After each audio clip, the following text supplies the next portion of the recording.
nauubusan ng kwento, pati pagkain, unfortunately. Mahilig kaming magkwento. And nadagdagan pa yung story archives namin with stories from our Chinese side. Sa mother side ko rin, magaling din sila magkwento eh. So, I think it's a gift. It's just anong favorite Chinese food mo? Ha? Anong favorite Chinese food? Mapaghahalata ako niyan. I can actually cook Oh. a lot of Chinese Wow. dishes kasi nga yung isang lolo ko, chef sa restaurants. Ang Cantonese kami.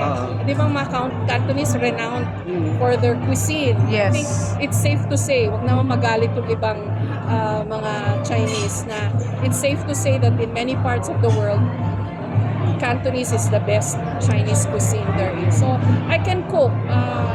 Yung iba minana namin from my lolo, even from my uncles.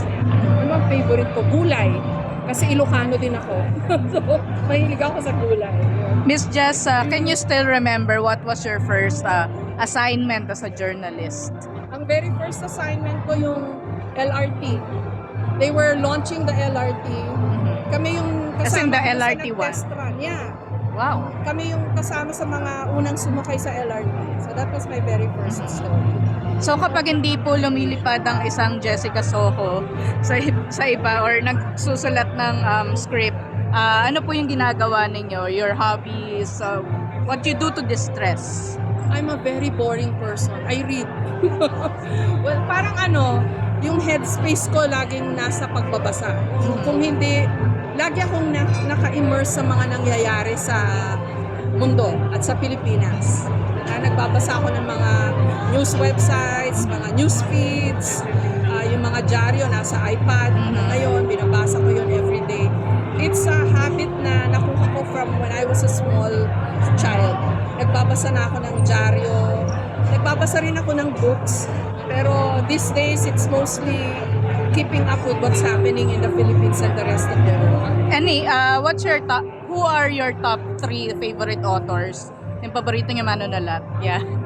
Yung favorite books ko na lang siguro, lagi ko itong sinasabi, the book written by the owner and publisher of Washington Post, Catherine Graham. It's T-H-A-R-I-N. Hindi Catherine. Yes. Catherine. Yeah.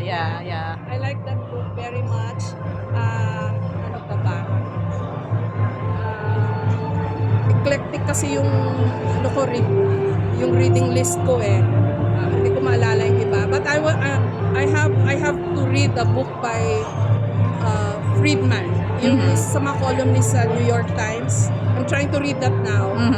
And also, merong bagong book na pinagkaguluhan recently. Ano yun? The Art of Not Being, ano ba yun? Not getting worried. Parang ganon. Let me search that. Yeah. It's here. Of yung not being liked. Ano ba yun? Really? I haven't read in a long time too eh. Yeah. Parang pinagkaguluhan siya last December. The Science of Not Being Liked. Parang ganun, it's here. Hanapin ko. Yeah. Ang dami nilang pangalan. Yung Soho kasi is actually Sito in Cantonese. Sito, iba-iba yung spelling. Merong S-I-T-U, merong S-Z-E-T-O, sa Hong Kong, Zeto.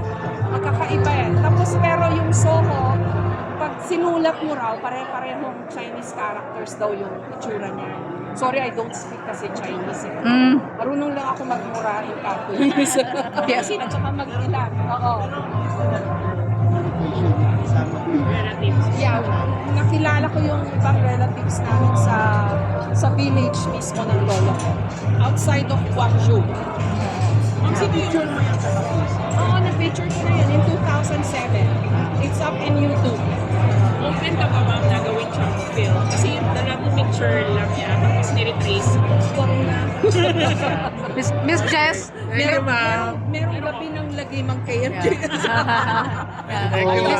Tama na yung Miss Jess, last pahabol lang. Yeah. You mentioned being up to date about current events. Do you have any comments on Miss Gloria Romero passing away. Ano? Miss Gloria Romero's Yes, passing away. So do you have any like Una-una, wow, what a life. Diba? Umabot siya sa ganong age. And Picture lang sa niya. para siyang isa sa mga haligi ng pelikulang Pilipino. And ang ganda-ganda niya. Kasi I've met her a couple of times. What an honor na nakilala ko siya personally. She said, "Uy, Jessica, nanonood ako sa'yo." So, nakakatuwa. Sana lang na gawan ko siya ng profile. Yun yung nire-regret ko. Sana na profile namin siya. same here. I wasn't able to interview her. She wasn't there nung nag-interview ako for Rainbow Sunset eh. So regret ko din yun. Yes. Thank you po.